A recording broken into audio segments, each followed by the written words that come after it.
Curso técnico em óptica à distância. Disciplina Anatomia Ocular. Aula 4. Olá, eu sou o professor Klaus. Vamos começar a nossa aula de hoje. O próximo assunto é o cristalino.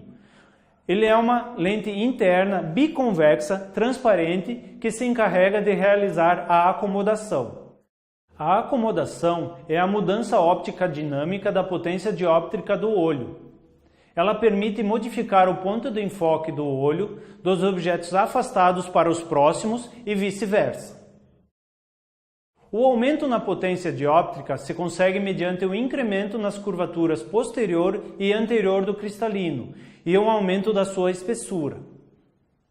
O cristalino está rodeado de uma cápsula de espessura não uniforme, sendo mais espessa na região anterior, periférica e mais fina na região equatorial do cristalino. O cristalino em si mesmo está constituído por um núcleo e um córtex. O núcleo embrionário pode se encontrar no recém-nascido e se mantém no centro do cristalino durante toda a vida. O córtex cresce progressivamente ao redor do núcleo, mediante a adição de camadas sucessivas de fibras cristalinianas. Este aumento de fibras aumenta a massa do cristalino e produz um aumento de curvatura das superfícies anterior e posterior com a idade. O índice de refração do cristalino em seu núcleo é de 1,406 e em sua periferia 1,385.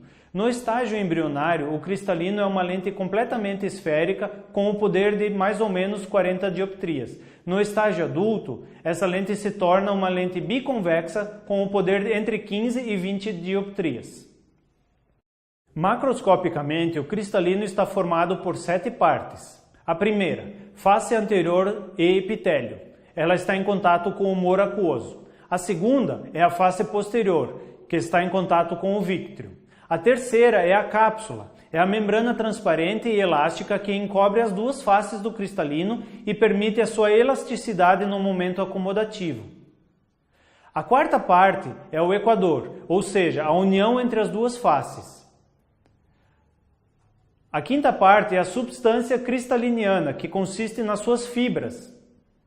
A sexta parte é o núcleo, localizado no centro e é formado pelas fibras cristalinianas mais antigas. E a sétima parte é a sutura cristaliniana, a união de todas essas fibras cristalinianas. O assunto agora é o humor aquoso. Ele é um líquido incolor constituído em 98% de água e 2% de sais dissolvidos, que preenchem as câmaras oculares. A sua principal função é a nutrição da córnea e do cristalino, além de regular a pressão interna do olho.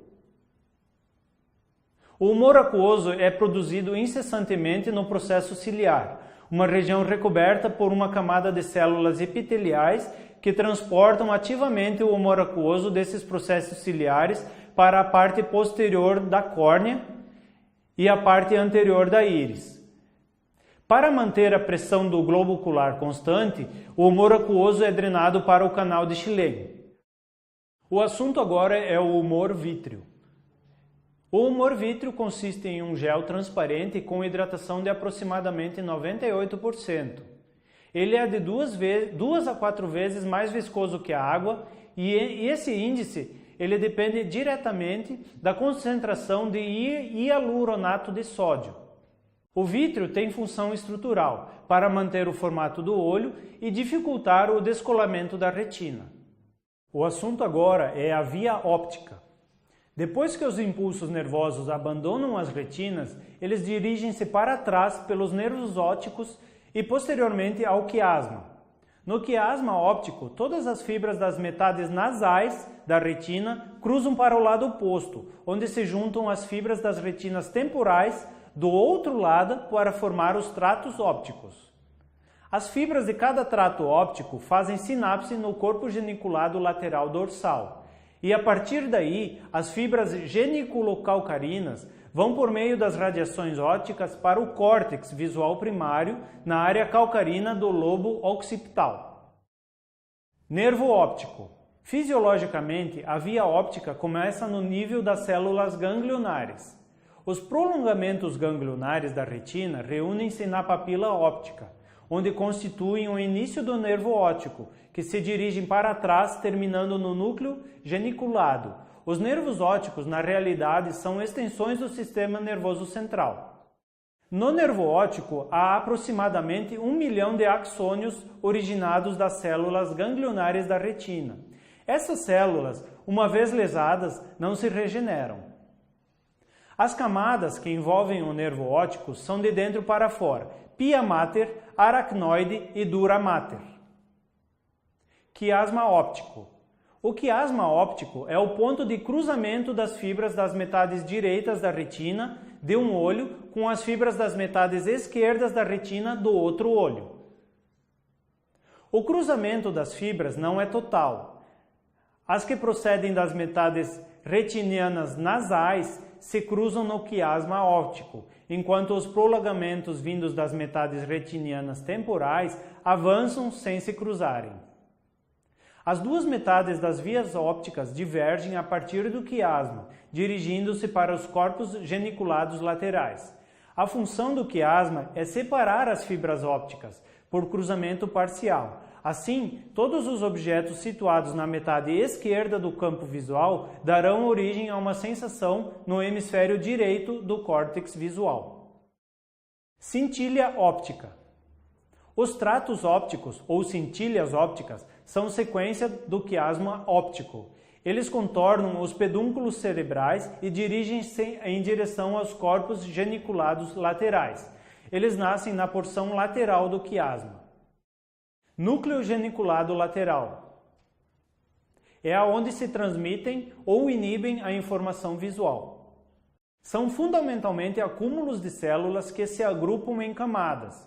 Os corpos geniculados laterais são denominados na literatura centros visuais primários. Isso porque é nesse setor que se localizam os centros de diversas funções visuais, como a visão binocular. Radiações ópticas.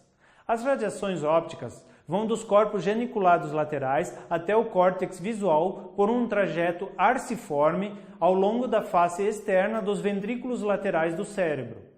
Dividem-se em 3 porções: campo visual inferior, campo visual superior e a mácula. O córtex visual é a principal zona de recepção de mensagens sensoriais visuais. A imagem recebida pelo olho, que incide na retina, é transmitida até o córtex visual em forma de impulsos eletroquímicos. Aqui, ela é analisada e interpretada. O córtex visual é a via óptica terminal onde os sinais são recebidos e decodificados, convertendo-se em percepções conscientes. O córtex visual é a principal zona de recepção de mensagens sensoriais visuais. A imagem recebida pelo olho, que incide na retina, ela é transmitida até o córtex visual em forma de impulsos eletroquímicos. Ela é analisada e interpretada no córtex visual. Ele é a via óptica terminal entre os sinais recebidos e onde são decodificados, convertendo-se em percepções conscientes. Assim terminamos a nossa aula de hoje. Até a próxima, pessoal!